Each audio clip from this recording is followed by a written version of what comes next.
Well, Mike, 3 years ago, we were introduced to a new alternative to the traditional record label called Verswire.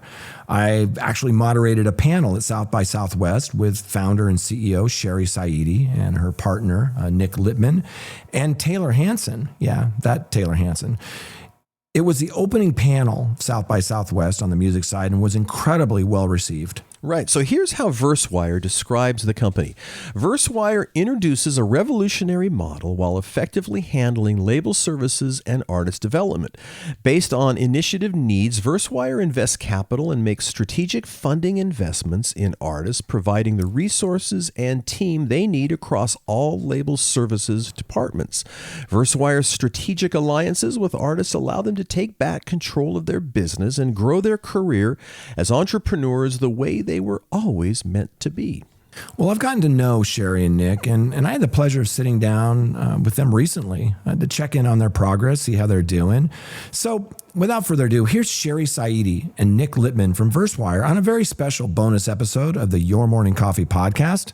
Let it roll. Stand by for transmission. This is London calling. Wake up! The revolution is at hand! Your morning coffee is on the air. On the air. On the air. On the air. On the air. On the air.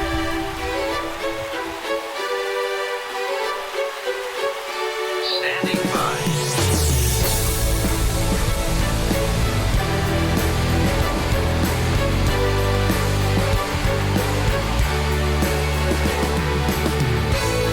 Your morning coffee, the weekly music news for the new music business. It's the highly curated, agitated, advocated, moderated, and liberated digital music information that you need to know. We are your digital music authority. And now from our studios in Hollywood, California, here's your hosts, Jay Gilbert and Mike Etchart.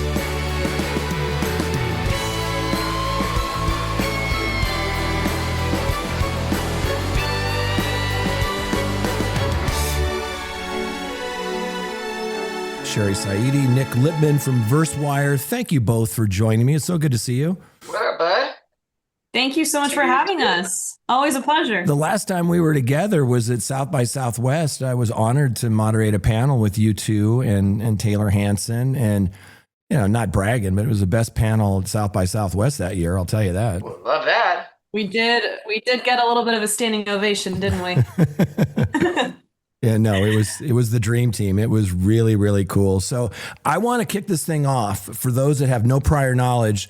You know, tell them about what you're building at Verswire and how it differs from, you know, a traditional record company.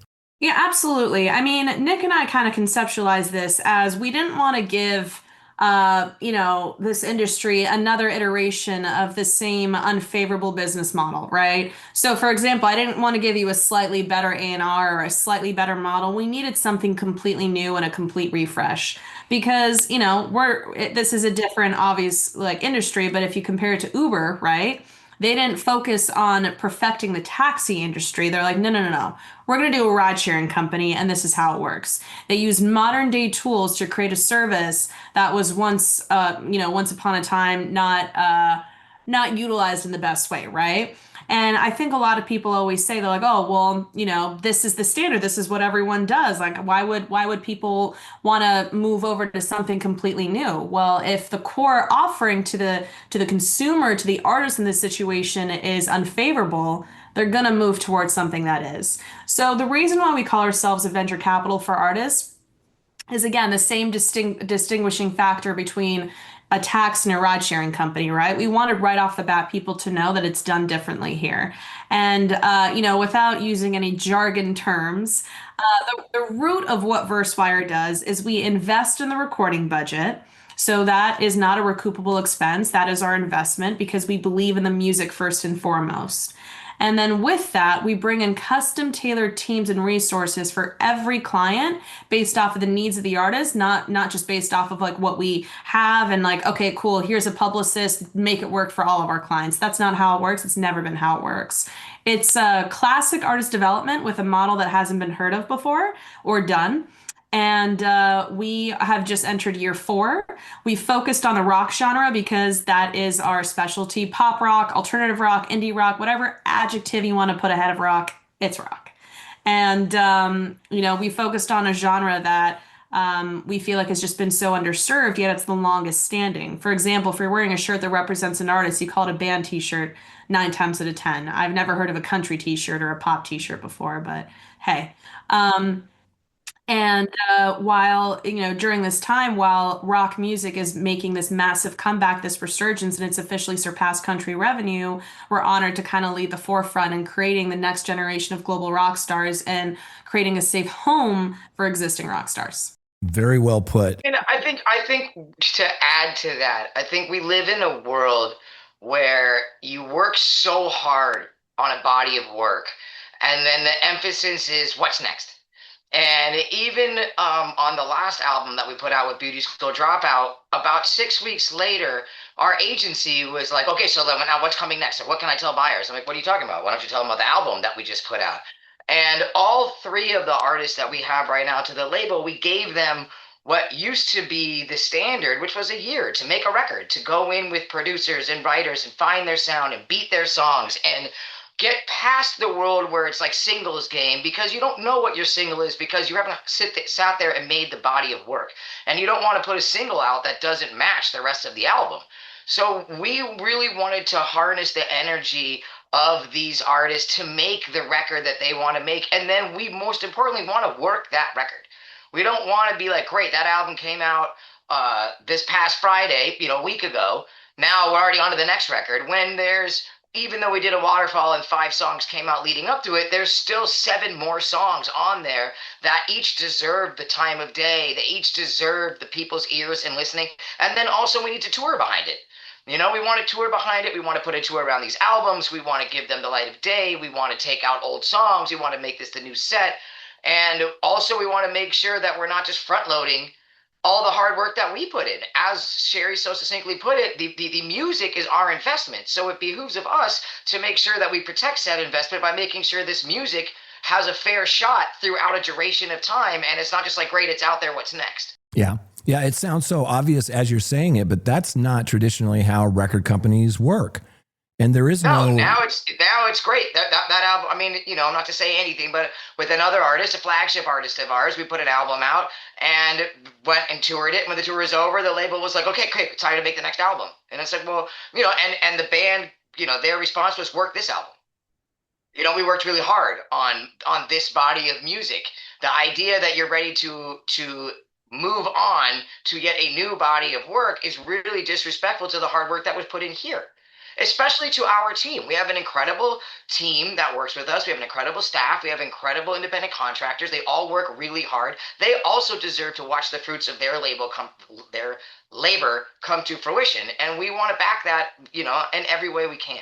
Yeah, I think that's smart because I think back on, when Guns N' Roses' Appetite for Destruction came out, they worked that record for over a year before it had any signs of life. And most people don't have a stomach for that in the music industry. So this is really refreshing. Well, and I think that goes back to why we selected the rock genre. It's a genre that goes hand in hand with our mantra.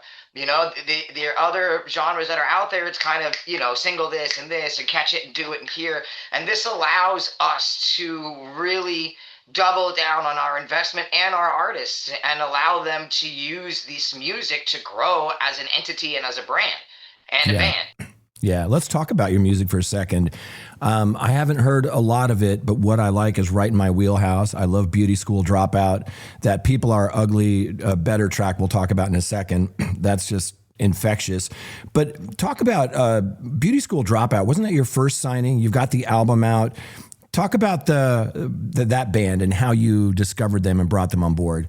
Absolutely. Well, I got to give credit to Nick here because, we knew our first signing had to be an emerging artist because, for example, like our, Mark Hoppus from Blink-182 as a partner, Pete Wentz from Fall Out Boy is involved as well. And had we signed a band at that level and achieved any success, people would have attributed it just to like the long-standing, name of that band. So we needed to sign an emerging artist to prove the concept, not just fiscally, but also in terms of growth. So we were hunting and doing everything, and Nick was like, "Sure, you got to check out Beauty School Dropout. Like these guys are dope." And I'm like, yeah. And of course, he puppeteered this little hangout where we were gonna go check out another artist, like just an artist that Nick managed, and he brought Beauty School Dropout. I was like, "Who are these sweet boys?" And I connected the dots. And on my way home, I listened to their music. I was like, "Wait a minute, this is good. Like I actually know what to do here." And they just looked like real, authentic rock stars. It's like you can't teach it. It's an effortless persona that you live. Not just it's not a look. It's not like a something that it's not acting. It you just are, right? And we got to work and we did 2 EPs, so 1 album total, over the course of like about 2 years. And we took the band upon signing. They were at about 4 million streams total across all DSPs. We took them to 60 million in just a year. Now they're at about 90, almost 100 million streams. So we more than proved our concept, because that growth, as you can imagine, going from like 100 million streams to 200 million streams, that's not challenging. It's doable. But going from 4 to 90 million in a time span of like 3.5 years is not normal. And a lot of that has to do with like us really focusing on the music, not just going into the rat race that maybe the major label system typically tends to put artists into. But, I think it's also about giving the music a chance to breathe, right? Because how are people supposed to be able to discover it continuously if you just like are constantly moving on to the next thing? And with Beauty School Dropout, we had on this debut album that just came out September 5th, we had Neil Avron produce the whole record. Of course, he's a legend, Fall Out Boy, Linkin Park, and so on and so forth. So it's these types of, resources and legends that have allowed us to create the best body of work that then allows us, myself and Nick and the rest of the Verswire team, to do our jobs and really not just push like, with all due respect, lukewarm music, but push like, things that we strongly like believe are this generation's hits, to then, for the, veteran rock artists to pass the baton now to Beauty School artists like Beauty School Dropout. Well, I think because of the way that our company is built, we don't necessarily have to answer to a major investor or someone like that when we do this. So we don't have to necessarily focus purely on the numbers when we find someone we believe in. And when I saw Beauty School Dropout and I saw them perform and I talked to them and I had deep conversations about what they wanted out of music and their career, I realized that these kids were not only stars individually and as a unit, but also were in it for all the right reasons. And that allows us to really focus on a band where we're not just like, well, what are their numbers? What are their socials? What are their this? What are their that? And even more so to that was they had maybe 3,500 followers, but 200 kids in line to see him play, and there was something there. And it was interesting because even in the beginning, when I first found them and we were talking to someone else, it boiled down to, the numbers. And I'm like, you're really missing what's special about these kids because you're focusing on every wrong metric and not the metric right in front of your face. And sometimes you forget that life is made up of what's right in front of you at that moment. And it's not always about what's going to happen down the line. And when you miss that moment, you're really going to miss everything else that creates. And we were really, really good at making sure that we harness the energy of the current moment. And that's how we did it with all of the artists that we have. And it allows us a little bit of freedom and uniqueness that other companies can't do because they're so hell-bent on, well, what are the numbers? Yeah, that's all you ever hear now. What's the social footprint? What are their streaming numbers? And I think it's a little short-sighted. Let's talk a little bit about People Are Ugly, especially the track Better. I've listened to that thing probably 50 times. It's in my workout mix. There's more hooks than a tackle box. To me, it's almost anthemic. It's just so catchy and so joyful. And if you can't move when that song's going, you may not have a pulse. I love the video, watching those kids have so much fun. It's infectious. Tell me a little bit about People Are Ugly. I'm obsessed with this band.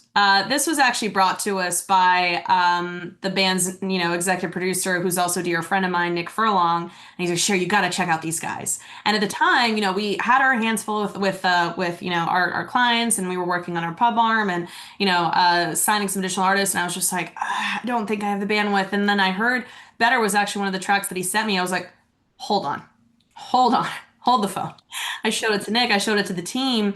And we were like, these guys are literal geniuses. Everything that you're seeing from the marketing of like the green jumpsuits and how they maneuver their content around their music, and also the music production. They produce everything on their own. They write everything pretty much on their own with the EP. They're probably one of the most multifaceted group of musicians I've ever met in my life. And the second I heard "Better," we just like we lost it. We were like, this has to be the first track that the first single that we push. And it was so good that Youngbloods, the original people that created this track, and I believe who was the other artist? Little John? Yeah, Lil Jon. They actually reposted it because they love this so much. And that's pretty crazy because they took an interpolation of that song and applied it here. Amazing. And, the second you kind of hear the first verse, you're like, oh my goodness. Right. And we were so excited. This is, Beauty School Dropout and People Are Ugly. This is their first label, like official label signing. And we were honored to give them a safe home from the get-go.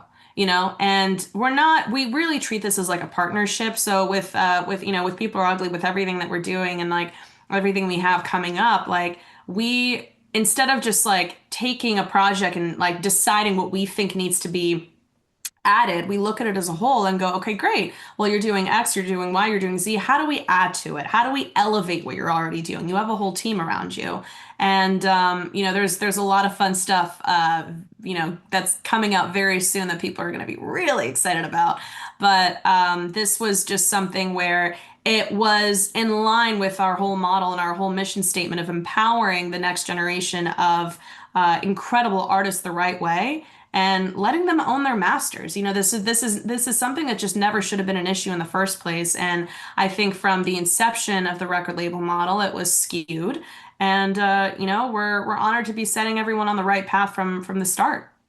And I think it really, for me, when this was kind of brought to us, their lawyer is one of my best friends. He's also the same lawyer as Beauty School Dropout, oddly enough. That's just completely random. But when I called him, I said, "Listen, man, are these kids songwriters?" And he's like, "Yes, they are songwriters." And when Sherry and I were looking at sort of the lineup that we want to have, we had found our Motley Crue, Guns N' Roses.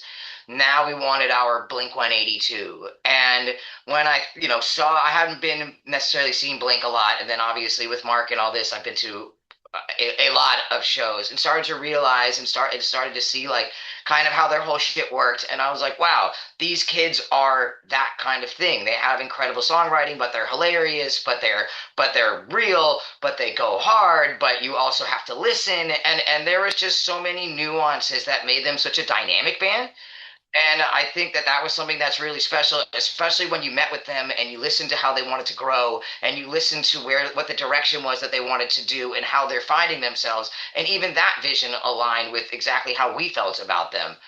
So I think there was just something great about it, and I'm a fan of the music, and I think they're all really, really good kids. They do a great live show. They're in on the joke, but they're also take their career very seriously, and I think people really resonate to stuff like that, especially in the hard times that life is right now. Yeah, and you just touched on the live part. We hadn't touched on that. You guys know the live world better than most. Do you help them craft their live show? Because these are younger kids. They're just getting going, and you guys have been around a little bit while. How do you approach the live show? But they have, they all have managers. Like I think there's a fine line, especially with my background, where I don't want to overstep in any way, shape, or form. But when we did go see them at Warped, or when I've seen them, our other artists, I'm happy to just give insight from the 25 years that I've been doing this. But I try to do it in a very constructive way in which I'm not stepping on the toes of the manager, and I'm not, being anything but a friend who might know a thing or two and is happy to share that knowledge with you. Take it with a grain of salt, take it however you want to take it. But hey, here's an idea. Most of the times it works. because I see things a little bit different.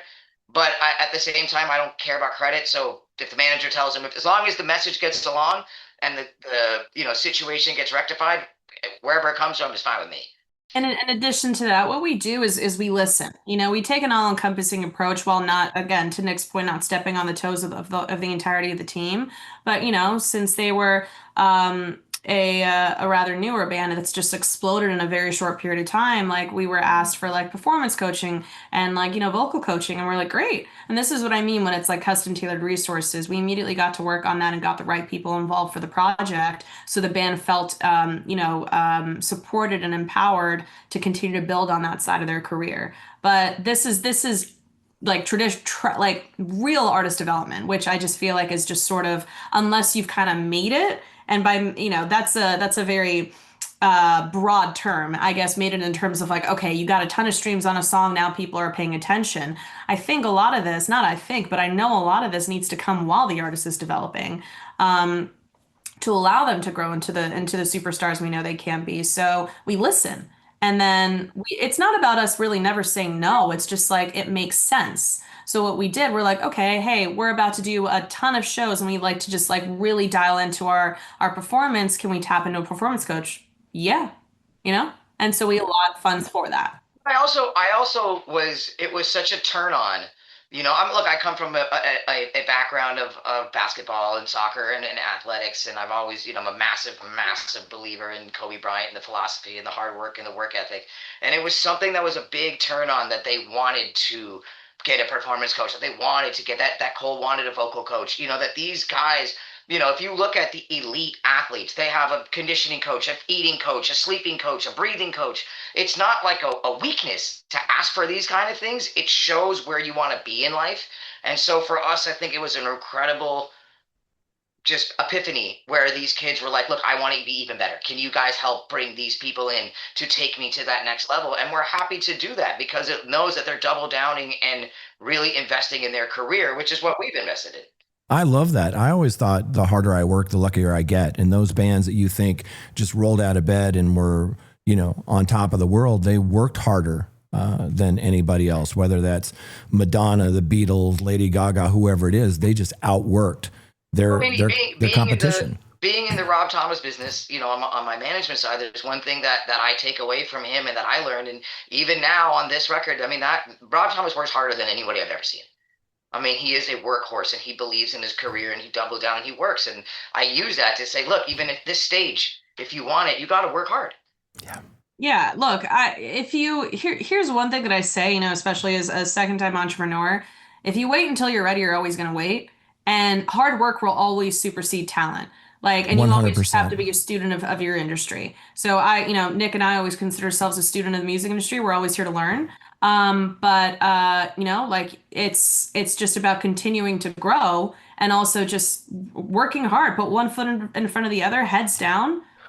Yeah. You'll figure it out. Well put. Tell us about some other artists that you're excited about, like Huddy. I love the song "All the Things I Hate About You." A lot of layers to that onion. As you listen to the music, there's so many different aspects of it. Talk a little bit about that artist. Well, I think for me, I didn't know. I'm 46, right? I didn't really know the TikTok, the hype, where his origin was. So I got to meet Huddy and get involved in the Huddy world purely from the artist standpoint. And in seeing that, I saw what I see in a lot of, young artists. I saw the hunger, I saw the depth, I saw the pain, I saw the struggle, I saw the necessity to get this music out. I saw the art. I saw him being involved and wanting to be in the music game for all the right reasons. Not because, TikTok begat this, begat that. And then listening to the music and listening to him, he was sitting on my couch when we all met, express himself and what this means and what he's going through in life at such a young age, and how music is his absolute expression to getting things off of his chest in a universal way. I thought, wow, now we have the kid. We have our Motley Crue, we have our Blink 182, and now we have our kid. We have the youngest one, we have the one who's going to be the solo act, who's going to stand on his own 2 feet and is going to go out there and bring the trials and tribulations of life into his music, into rock and roll, into what we're doing. And it was that third kind of pillar of what we were looking to do in the rock genre that he fits so nicely. And he's an incredibly hardworking kid. And I think he has a real vision for what he wants to do. I think he understands the genre. And for us, it was the music, which we loved, and I think followed by the passion, and then followed by what we deciphered as a need to be on stage and to perform and to do that as a release mechanism. And when you see that in artists and you understand that they're doing this game for the right reasons and not for the money and the fame or, anything else, you start to realize that, wow, you really want to get behind this kid. And I think that's what did it for me, and Sherry has a different relationship, so she can tell you something else. But as far as I'm concerned, when bringing him into the fold, he fit another pillar which we were missing. I want to talk a little bit about how you break through the noise today. And when I talk to people who work at labels, it's not a cookie cutter approach, but it's pretty close to it. There's short form video, there's influencers, there's targeted online ads, there's certain tools in the toolbox, but I'm not seeing a lot of innovation. How do you sort of step back and prepare to put together a plan where you get real engagement, not just vanity numbers? Well, I think you used the right phrase, step back, right? And in every time I've ever done music, and I've done, I think, 47 firsts in the industry utilizing technology throughout my career, I've always looked at the fact that when something new comes up, we just leap right to it and forget about everything that happened in between. And when Sherry and I were really trying to figure out, okay, what is the game plan that sets us apart within this genre, within these artists that no one else is doing right now quite at the level, we realized it was in person. It was going back to your fans. It was going back to pre-internet, pre-this. How did you break acts? How did you get out there and did it? And you did it by grinding. You did it by being out in the streets. You did it by going directly to your fans. You did it by making sure that you put the time, energy, and effort in with your audience. And I think that's been so looked over because of all the tools. And granted, the tools are important, But when I have a 13 and a 15-year-old and they're all over the internet, but any moment they have to be in person with these people, they jump on it like it's no one's business, And I saw something unique in that. It happened to me a long time ago when I was with another manager buddy of mine, and he was managing this young kid who was on Twilight, who came out of this whole thing, and he was having a moment, and I brought my daughters, and they just being in person at the Grove for some signing, I just saw something unique that reminded me of what it was like for me when Wu-Tang Clan came out, or when that early Tupac record came out, and you waited in line at Tower Records to make sure you got it. And when you were in that line, you bonded with everyone else that you had in that line. My ex-wife and I were talking about going to certain food. We're big foodies. And my girlfriend and I went to this food place and we waited 40 minutes in line. But it wasn't like, oh, I can't wait in line, because you were with all foodies and you were having incredible conversations about food, and nobody was there for any other reason than that. And that's what's the beauty of being in line and having these in-person activations, is everyone that shows up is there for the common understanding that they love music and they love this band and they love live and they love coming out of COVID and doing stuff. And I think it was imperative for us to harness the energy into that. Now, don't get me wrong, we still focus on the places where people are. You still have to be online, and you still have to be on social media, and you still have to run ads, and you still have to do all the things that everyone else does. It's, again, to your point, how do you differentiate? And that's in-person activations. Yeah, it's really about going back to the basics and not just doing what everyone else is doing for the sake of doing it, right? It's like our approach is just very thoughtful. To Nick's point and to your exact point, we take a step back. We're like, okay, what are we trying to do? What's the song? What's the genre? What has worked? What's the massive pillar of rock music, which is community and culture building? Cool. What does that actually take? Am I going to tell my rock star artist to do a dance on TikTok because that's what everyone else is doing, and chase a viral moment? No, that's not what I'm going to do. If it happens on its own, just with intelligent, tasteful marketing, that's one thing, but that's not what I'm chasing. What I'm chasing is actually building a foundation. And the foundation part, and this always is a little tricky, because the foundation isn't always the glamorous, most like viral, cool, unique part of it. Because think about it, if you're building a house, and you're building the foundation, look, cement, drywall's drywall, right? What's the cool stuff? The floating staircase, the kitchenette, I don't know, the cool sliding doors, whatever, right? That comes later, but you have to build your foundation, a sturdy foundation first, because first of all, easy come, easy go. And second of all, if you have a ton of vanity numbers, but then you can't like sell out a 200 cap room, then what are you actually building? Okay. So what we've done is everything has just been very thoughtful and going back to like, taking a page out of the book of like the Guns N' Roses and the Motley Crue and what actually happened there, right? And just really thoughtfully creating a foundation to then build onto the additional, bells and whistles that can, for example, lead to virality or a moment. But I'm not chasing a moment. If you literally look up the word moment in the dictionary, it's a brief period of time. I don't want that from my clients. I want a long-standing career. So it's about like not just doing what everyone else is doing for the sake of doing it because it worked for one person, but then is it going to work here? But then what does that actually mean? Was that a pop artist? It's about looking at each song and each like album individually and creating a plan around it that aligns with the artist's persona, doesn't feel inauthentic, and doesn't feel it doesn't like no one wants to be marketed to. That's one thing that we all know, right? It has to just feel natural in some capacity. So that's I also think listening. Like sometimes you got to go and just listen to these artists. They know their genre. They know their peer group. They know what's bubbling and what's not. And I feel like a lot of the time when you're on this side of the table, you're kind of a dictator.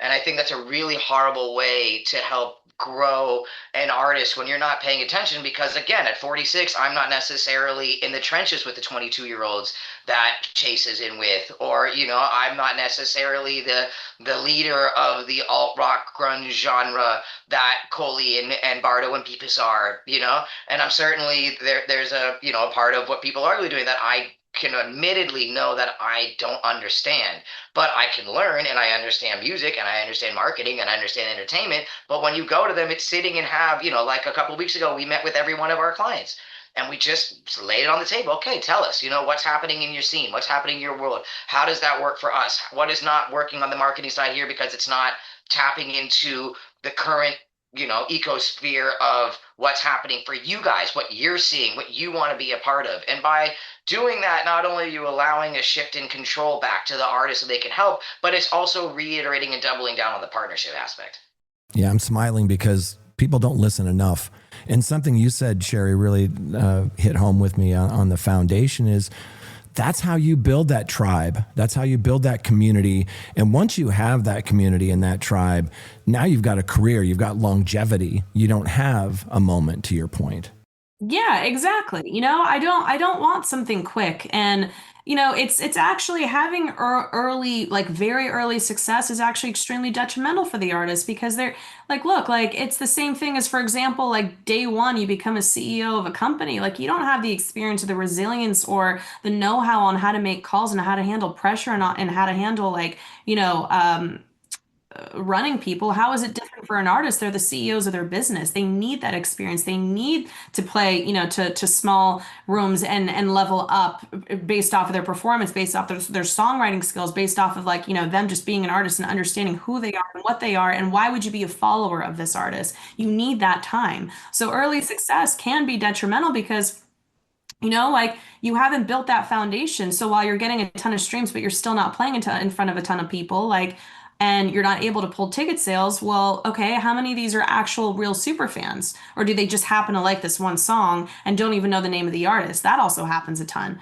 That doesn't interest us, Well, I use the analogy of Super Mario Brothers, right? Everybody plays World 1. Then you go down the thing and you start World 2, and that's where you have that opportunity to work to World 7. And it sounds great because you've moved yourself so far along. But what you haven't done is introduce yourself to all the bad guys and all the trials and tribulations of Worlds 2, 3, 4, 5, and 6. So instead of going one at a time and knowing that, hey, I have to jump on this guy's head. Hey, I have to run underneath this guy. Hey, this. And you take that analogy and say, okay, here's a tour manager. Here's going on the road. However you want to take those things and do it, by the time you get to 7, if you do it right, you're readily equipped for the success that comes along. If you've just warped there, you're really being taken advantage of and you're really green at such a high level, and it's problematic and it creates much bigger of an issue than it does a foundation. Mm-hmm.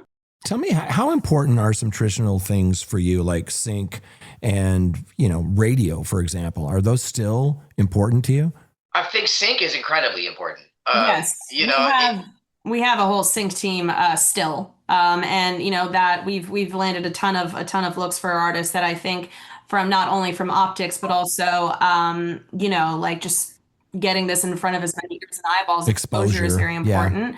We also double down on like in-store campaigns to get this we have our music all over 24-hour fitness, Gold's Gym, Abercrombie, Hollister, like Kiehl's, like all the domestically and also internationally. That I think is very important. Radio, I mean, here's the thing, like the whole goal of radio was exposure, right? And there's certain stations that I think are still extremely important. It's just like Gen Z, which is typically the generation that we're marketing to, doesn't really have access to radio like they used to. So it's just about doing it in a strategic way, right? So it's kind of tailored per song, per album, per client, and if it makes sense, and the reach that we're able to reach with, for example, a radio campaign. So it's really case by case basis. It's a pillar that we activate, we do. But massive shout out to SiriusXM, massive shout out to K Rock, and iHeart for just being supporters. But it's about just like, for example, if we have an established artist that has a history of radio, of course, it's expected. For emerging artists, it really is case by case. Yeah, I mean, look, the beauty of sync is your song is meant to highlight, emphasize, and help whatever the scene is, whether it's in a movie or a television show. That only helps the song in its own right and opens it to an audience where they're able to see, wow, that song created such an emotion. So I think that's incredibly important. I think with these artists, radio is something that comes when it shows itself that it's time to now move to that next audience. But since that's not necessarily our core audience, it's not necessarily the place we want to put our onus and emphasis initially. As we sort of wind down, I want to ask you what your definition of success is, because it's different for every artist, every manager, every label, distributor. Everybody has sort of a different idea of what success means to them. And let's start with Sherry. What's your definition of success as it relates to Verswire? Absolutely. I mean, put it simply, the success of my clients, we could have the most organized spreadsheets and the most impeccable calendars, but like that doesn't matter, like it's great. And it makes it, people love working with us because we're on it. But the success of my clients, like, of course, at the end of the day, and this sounds just cliche, but having a hit record is important, but there's a lot of things that go into that, right? So for example, all right, we have a song that's streaming a ton. What does that mean? Does that mean that we have more people in the door for a headliner tour, or this has landed us some pretty incredible tours with some very established artists? Has this allowed us additional exposure, for example, on the radio with sync? In-store campaigns. It's a trickle-down effect when a song catches fire and how everyone just jumps in to support it. And what does that mean for the artist? Does that turn them into a household name? So for me, for my emerging artists, like the measure of success is having a hit record that turns them into a household name. And for an established artist who already is a household name, it's continuing their career with records that are that continue to be hits, that are properly supported, and I have happy clients. Like at the end of the day, like if I'm taking care of my clients are taking care of the fans, and it's a trickle down effect. So that's my measurement of success. Beautiful. Nick? I mean, I think my measurement of success is for us to give the ability to these artists to put down musician on their tax return. And that to get to a place where they're financially able to support themselves purely based off of their musical career. And if we can work our asses off to provide that for them, I feel like that's success. Beautiful. Where can our listeners learn more, and where can they explore Verswire releases? I mean, Spot, any DSP that's out there, Beauty School Dropout, People Are Ugly, Huddy, I mean, if you follow us, we're very vocal about the support we give to the artists that we have because we're very proud of it. And yeah, I mean, that's, again, anywhere that you can find music, you can find our music. Awesome. Thank you guys so much for taking the time out of your busy day. I know you're crazy busy.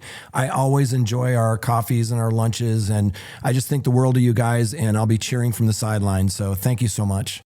We're the same. Thank you. Really appreciate it. Before we even met, I've always been a fan. I'm a subscriber. I'm a newsletter reader. I'm a podcast listener. You know, you've been, and I really enjoyed our conversation, especially when it came to the Food Network and marketing and just everything sitting there. And yeah, I mean, anytime you need us, you know how to get a hold of us. But we're big fans of yours, so I appreciate the time. All right, thank you so much. All right, well, we're not that far away, so keep the music down. I'm trying to work over here. I love it. All right, you guys. Talk soon. Thank you so much, Jay. Thank you. Later. Bye. Bye.